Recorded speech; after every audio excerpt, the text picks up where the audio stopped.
오늘 하나님께서 우리에게 주시는 하나님의 말씀은 이사야 43장 15절에서 21절까지의 말씀입니다. 하나님은 24시간 일하신다라는 말씀으로 함께 은혜를 나누겠습니다. 하나님 말씀 우리 같이 읽겠습니다. 나는 여호와 너희의 거룩한 이요 이스라엘의 창조자요 너희의 왕이니라. 나 여호와가 이같이 말하노라. 바다 가운데의 길을 큰 물 가운데에 지름길을 내고 병거와 말과 군대의 용사를 이끌어내어 그들이 일시에 엎드려져 일어나지 못하고 소멸하기를 꺼져가는 등불 같게 하였느니라. 너희는 이전 일을 기억하지 말며 옛날 일을 생각하지 말라. 보라, 내가 새 일을 행하리니 이제 나타낼 것이라. 너희가 그것을 알지 못하겠느냐? 반드시 내가 광야의 길을 사막의 강을 내리니 장차 들짐승 곧 승냥이와 타조도 나를 존경할 것은 내가 광야의 물을 사막의 강들을 내어 내 백성 내가 택한 자에게 마시게 할 것임이라. 이 백성은 내가 나를 위하여 지었나니 나를 찬송하게 하려 함이니라. 아멘. 전능하신 하나님은 가만히 앉아서 일만 시키시는 분이 아니십니다. 하나님은 말씀으로 천지를 창조하신 전능하신 창조주 하나님이십니다. 그럼에도 불구하고 하나님은 우리보다 더 바쁘십니다. 더 많은 일을 직접 하신다는 겁니다. 우리는 하나님 한 분만 상대하면 되지만 하나님은 모든 나라와 백성들을 상대하시기 때문에 일의 양이나 일하는 시간을 비교하는 것 자체가 하나님을 모독하는 행위입니다. 우리는 하나님의 일을 하느라 시간이 없다. 하나님의 일은 해도 끝이 없다 말하지만 그것은 다른 성도들과 비교했을 때 상대적으로 많다는 것이지 하나님과 비교했을 때에는 티끌만큼도 안 된다는 것입니다. 그러므로 하나님 앞에서 우리는 힘들다, 쉬고 싶다 말하는 것은 삼가 조심해야 하는 일입니다. 다윗은 하나님이 하루 24시간 일한다고 말씀합니다. 시편 121편에 보면 여호와께서 너를 실족하지 아니하게 하시며 너를 지키시는 이가 졸지 아니하시리로다. 이스라엘을 지키시는 이는 졸지도 아니하시고 주무시지도 아니하시리로다. 여호와께서는 너를 지키시는 이시라. 여호와께서 너를 지켜 모든 환난을 면하게 하시며 또 너의 영혼을 지키시리로다. 여호와께서 너의 출입을 지금부터 영원까지 지키시리라 말씀했습니다. 모세는 하나님께서 이스라엘 백성들을 위해서 어떻게 일하셨는지에 대해서 말씀합니다. 신명기 32장 9절 10절 말씀에 보면 여호와의 분깃은 자기 백성이라. 야곱은 그가 택하신 기업이로다. 여호와께서 그를 황무지에서 짐승이 부르짖는 광야에서 만나시고 호위하시며 보호하시며 자기의 눈동자같이 지키셨다 말씀했습니다. 하나님께서 이스라엘을 위해 얼마나 열심히 일하셨는지를 우리는 모세를 통한 말씀을 통해서 알 수 있다는 것입니다. 하나님께서 이스라엘을 자기 분깃으로 삼았다는 것은 자기 소유를 삼았다는 것입니다. 하나님께서 자기 소유를 삼으신 것을 지키시는 것에 대해서 모세는 눈동자와 같이 지키셨다라고 표현한 것입니다. 예수님께서도 하나님의 일하심에 대해서 말씀하신 일이 있습니다. 예수님께서 한 번은 안식일에 38년 된 병자를 고쳐준 일이 있었습니다. 유대인들은 그 일을 가지고 안식일에 병고침을 받은 사람에게 안식일에 병고침을 받고 자리를 들고 간다고 비난을 했습니다. 그때 예수님께서 하신 말씀이 요한복음 5장 16절, 17절 말씀에 나오는데 예수께서 그들에게 이르시되 내 아버지께서 이제까지 일하시니 나도 일한다 라고 말씀하신 겁니다. 하나님은 하루 24시간 일하시는 분이십니다. 예수님도 그렇고 성령님도 그렇고 하루 24시간 내내 일하시는 분들이십니다. 성부, 성자, 성령 하나님은 지금 이 순간에도 자신의 영광을 위해서 그리고 택하신 자들을 위해서 졸지도 않으시고 주무시지도 아니하시고 밤낮 없이 쉬지 않고 일하고 계신다는 것입니다. 성부, 성자, 성령 하나님은 우리를 위해서 어떤 일들을 하고 계실까요? 첫째는 하나님은 우리가 갈 길을 만들고 계신다 말씀하십니다. 16절, 17절 말씀에 보면 나 여호와가 이같이 말하노라. 바다 가운데의 길을 큰 물 가운데에 지름길을 내고 병거와 말과 군대의 용사를 끌어내 그들이 일시에 엎드려져 일어나지 못하고 소멸하기를 꺼져가는 등불 같게 하였느니라 말씀했습니다. 하나님은 길을 만드시는 분이십니다. 이스라엘 백성들이 출애굽하여 축복의 땅 가나안으로 가는 길을 만드신 분이 바로 하나님이셨습니다. 홍해의 길을 막혔을 때 바다 가운데로 길을 만들어 이스라엘 백성들이 지나가게 하셨습니다. 그러나 애국 군대가 그 길을 지나고자 할 때는 길을 없애시고 애국 군대를 그것에 소멸케 하셨다 말씀합니다. 똑같은 길이라 하더라도 하나님께서 길을 만드시고 그 길로 가게 한 자들에게만 그 길이 생명의 길이요 구원의 길이 된다는 것입니다. 또 이스라엘 백성들이 여리고 성에 가로막혀 오도 가도 못하게 되었을 때에 하나님께서 성벽을 무너뜨리시고 길을 만드셨다는 것입니다. 하나님은 이스라엘 백성들이 갈 길을 만드셨고 길이 막혔을 때 길을 뚫어 지나가게 하신 것입니다. 하나님께서 우리를 위해서 만드신 최고의 길은 길 대신 예수 그리스도이십니다. 예수 그리스도는 우리의 길이십니다. 예수는 하나님께로 나아가는 유일한 길이 되십니다. 그 길 대신 예수님을 주와 그리스도로 우리는 영접했습니다.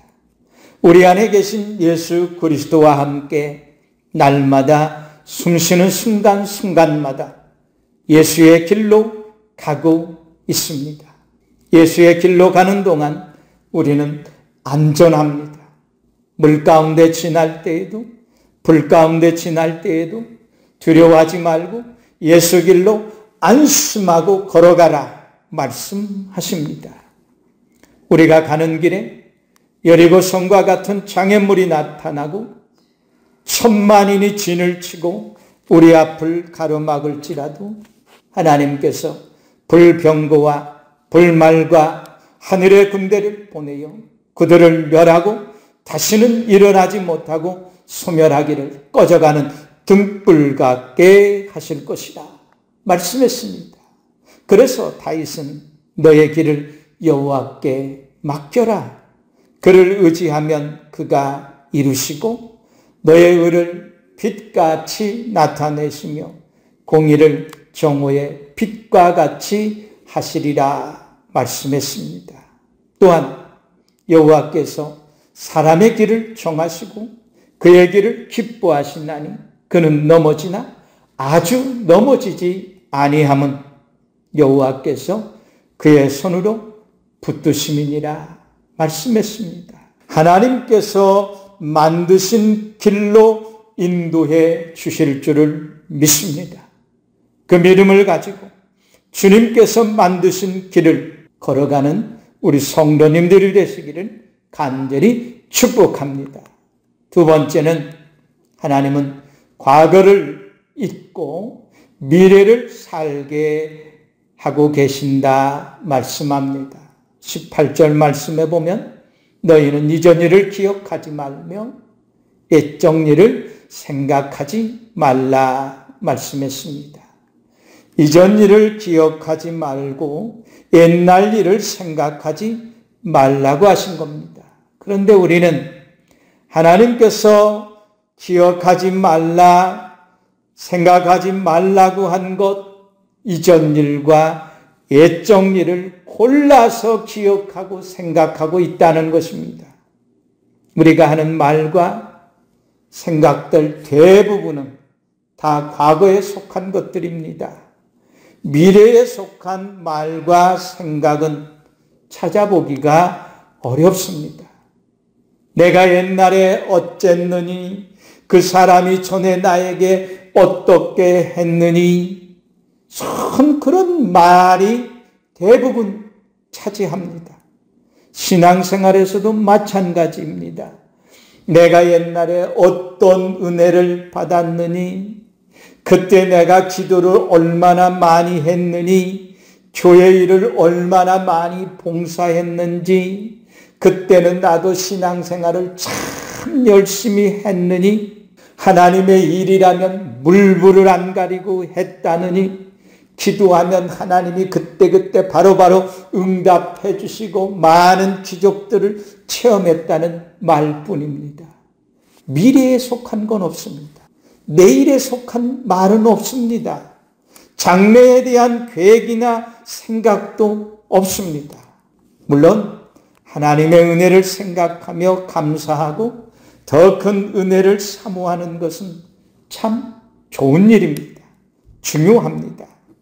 그러나 앞으로 나아가지 못하고 전진하지 못하고 과거에 묶여서 이전 일만 추억하고 옛적 일만 되짚고 있다는 것은 신앙생활에 전혀 도움이 되지 않는다는 것입니다.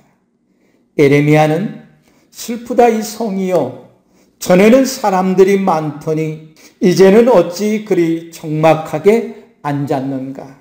전에는 열국 중에 크던 자가 이제는 과부같이 되었고, 전에는 열방 중에 공주였던 자가 이제는 강제 노동을 하는 자가 되었도다 라고 했습니다.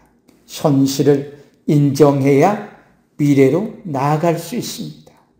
이전 일과 옛적 일을 자주 언급하는 사람들의 특징은 자신의 현실을 인정하고 받아들이지 않고 부정하기만 한다는 겁니다. 그런 점에 있어서 우리는 매우 현실적이어야 합니다. 지금 내가 누구이며 지금 내 믿음이 어떠한지 순간순간 점검하고 살펴보아야 한다는 것입니다. 바울은 너희는 믿음에 있는가? 너희 자신을 시험하고 너희 자신을 확증하라. 예수 그리스도께서 너희 안에 계신 줄을 너희가 알지 못하느냐? 그렇지 않으면 너희는 버림받은 자니라 말씀했습니다. 또한 주를 기쁘시게 할 것이 무엇인가 시험하여 보라 말씀했습니다. 과거가 아닌 미래를 말하고 장래를 생각하라는 것입니다. 바울은 자신의 과거가 자랑할 만한 것이 아니어서 그랬는지는 몰라도 그렇다고 생각하지는 않지만 바울은 미래를 말하고 장래를 말하고 있다는 것입니다. 베드로가 너희가 전에는 백성이 아니더니 이제는 하나님의 백성이요 전에는 긍휼을 얻지 못하였더니 이제는 긍휼을 얻는 자가 되었다 라고 말하고 있습니다. 또한 너희가 전에는 양과 같이 길을 잃었더니 이제는 너희 영혼의 목자와 감독 되신 이에게 돌아왔느니라 말씀했습니다. 하나님께서 나를 어떤 사람이 되게 하셨는가를 생각한다면 우리가 과거가 아닌 미래를 추구하며 살아야 한다는 것을 우리는 분명히 깨닫게 될 것입니다. 전에는 백성이 아니었는데 이제는 하나님의 백성이 되었다. 전에는 긍휼을 얻지 못했는데 이제는 긍휼을 얻게 되었다. 양과 같이 길을 잊었지만 이제는 영혼의 목자와 감독 되신 예수께로 돌아와 앞에 있는 것을 잡기 위해서 쫓아가고 있다. 우리는 앞을 바라보고 미래를 생각하면서 앞으로 나아가는 우리 성도님들이 되시기를 간절히 축복합니다. 세 번째는 하나님은 생명의 땅을 만들고 계신다 말씀했습니다. 19절 20절 말씀에 보면 보라 내가 새 일을 행하리니 이제 나타낼 것이라 너희가 그것을 알지 못하겠느냐.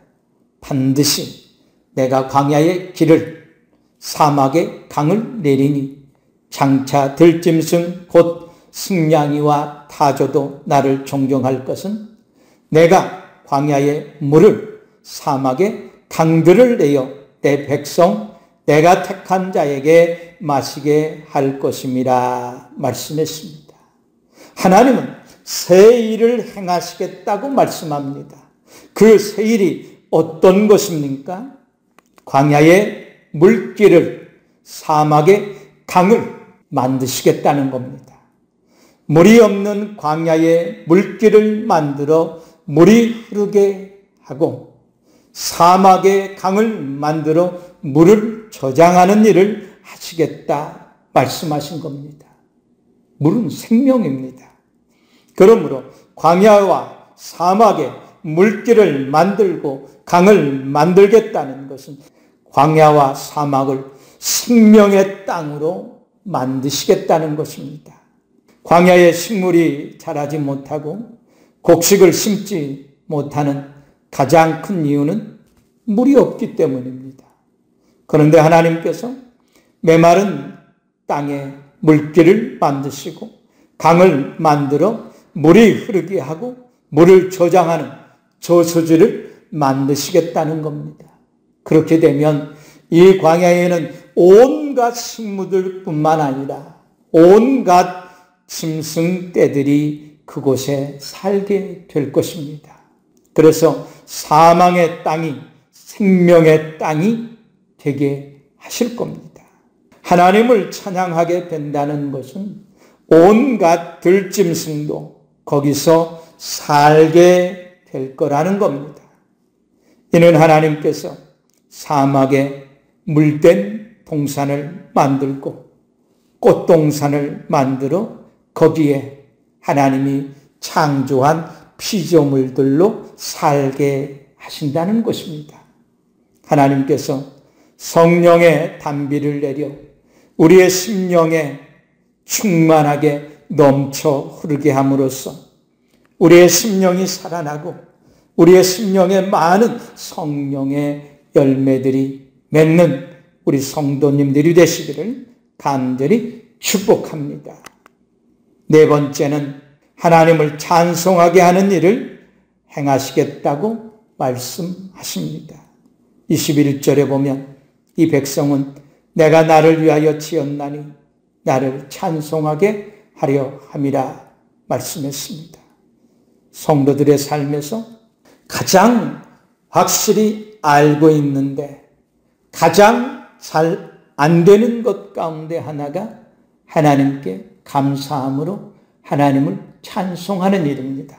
감사하지 않는다는 것은 하나님을 찬양할 일들을 잃어버렸다는 것입니다. 범사에 감사하라는 말씀을 모르는 성도가 어디 있겠습니까? 근데 우리는 범사에 감사하는 일을 가장 하지 않는 일 가운데 하나일 겁니다. 찬양은 우리가 감사할 때 동반되는 것입니다. 찬양이 없다는 것은 하나님께서 베풀어 주시는 은혜에 대한 감사가 없다는 것입니다. 은혜에 대한 감사가 없다는 것은 지금 나의 삶이 예수 그리스도 안에 있지 않다는 것이고, 하나님의 말씀에서 지금 내가 떠나 살고 있다는 것일 겁니다. 하나님을 알고 하나님의 말씀 가운데 있는 자는 반드시 하나님의 은혜에 감사하게 되어 있습니다. 사람들은 내가 하나님께 받은 것이 적어서, 또 나는 하나님께 받은 것이 아무것도 없어서 내가 하나님께 감사하고 싶은데 도저히 내 입에서 감사가 나오지 않는다고 말하는 이들도 있습니다. 그런데 받은 게 없어서가 아니라 감사하지 않아서 받은 것이 무엇인지를 알지 못한다는 것입니다. 감사하면 내가 하나님께 받은 것이 무엇인지 한눈에 들어오게 되어 있습니다. 알게 됩니다. 그렇게 되면 더 많이 감사할 수 있습니다. 받은 게 없어서가 아니라 감사하지 않아서 받는 것이 없다는 것을 우리는 깨달아야 할 것입니다. 우리는 이 세상 그 무엇과도 바꿀 수 없는 참 보배이신 예수 그리스도를 하나님께 값없이 선물로 받았습니다. 독생자를 주신 하나님께서 아들을 주시니까 아들과 함께 이 모든 것을 너희에게 주시지 않겠느냐. 아들을 주시니까 이 모든 것을 너희에게 주시고자 하실 때에 무엇인들 아깝겠느냐 말씀하시지 않습니까? 독생자와 함께 모든 것을 주시겠다고 약속하신 겁니다. 거기서부터 감사가 나오는 겁니다. 그러므로 하나님께 범사에 감사하며 찬송함으로 하루하루를 살아가는 우리 성도님들이 되시기를 간절히 축복합니다. 사랑하는 성도 여러분, 하나님은 하루 24시간이 부족할 정도로 조금도 쉬지 아니하시고 일하십니다. 그런 능력과 힘을 가지신 분이 우리 하나님 아버지이십니다. 예레미야는 이를 행하시는 여호와, 그것을 만들어 성취하는 여호와, 그의 이름을 여호와라 하시는 이시라 말씀했습니다. 만일 하나님께서 피곤하여 깜빡 졸거나 주무시기라도 한다면 세상은 대혼란에 빠지게 될 겁니다. 바로 그 하나님이 이 모든 우주 만물을 다스리고 계시기 때문에 우주 만물이 평안할 수 있는 겁니다. 하나님은 지금도 티끌만도 못한 우리를 위해서도 세심하게 일하고 계신다는 사실입니다. 우리가 가야 할 길을 만드시고 우리를 친히 그 길로 인도하시고 계십니다. 하나님은 이전 일과 애적 일을 다 잊어버리게 하시고 미래를 꿈꾸며 장래를 소망하며 살아갈 수 있도록 우리를 인도하고 계십니다. 하나님은 메마른 땅에 물길과 강을 만드시고 생명의 땅을 만들어 우리를 이끌어 그곳에 살게 하시는 새 일을 행하고 계신다는 겁니다. 하나님께 범사에 감사하면서 하나님을 찬양하며 하루하루를 기쁨으로 살아가게 하십니다. 오늘도 쉬지 않고 일하시는 하나님이 24시간 우리와 함께 하심을 믿고 그 믿음으로 담대하여 어떤 고난도 슬픔도 이기고 정복하면서 살아가는 우리 성도님들이 되시기를 예수 그리스도의 이름으로 간절히 축원합니다. 아멘.